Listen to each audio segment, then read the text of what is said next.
உனக்கு ஏற்கனவே நிறைய டைம் கொடுத்தாச்சுப்பா. இனிமேலும் நீ இழுத்த இழுப்புக்கெல்லாம் என்னால வர முடியாது. நேத்து வரைக்கும் பிள்ளைங்க சந்தோஷம்தான் ஏன் சந்தோஷம், உங்க விருப்பம் தான் ஏன் விருப்பம்னு நான் இருந்துட்டேன். இனிமேலும் அப்படி இருக்க முடியாது.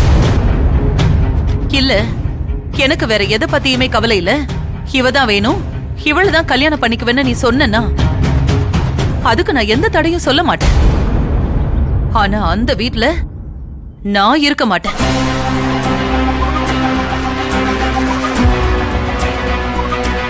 நான் யாரையும் தொந்தரவு பண்ண மாட்டேன்.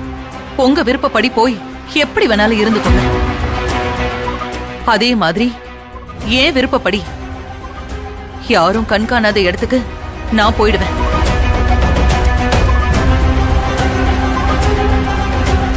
இதெல்லாம் என் கண்ணு முன்னாடி நடக்கிறதால தானே நான் சங்கடப்படுறேன். உங்களையெல்லாம் கேள்வி கேட்கிறேன். என் கண்ணுக்கு மறைவா நீங்க எப்படி வேணாலும் இருந்துட்டு போங்க. அத பத்தி எனக்கு கவலையே இல்லை. ஆனா அதுக்கப்புறம் அம்மா வேணும்னு யாரும் என்ன தேடி வந்துடாதீங்க.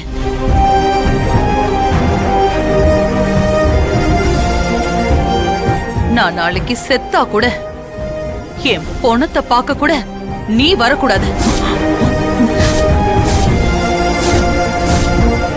அவ்வளவுதான் நான் சொல்லுவேன். அம்மா, ஏமா இப்படி எல்லாம் பேசுற?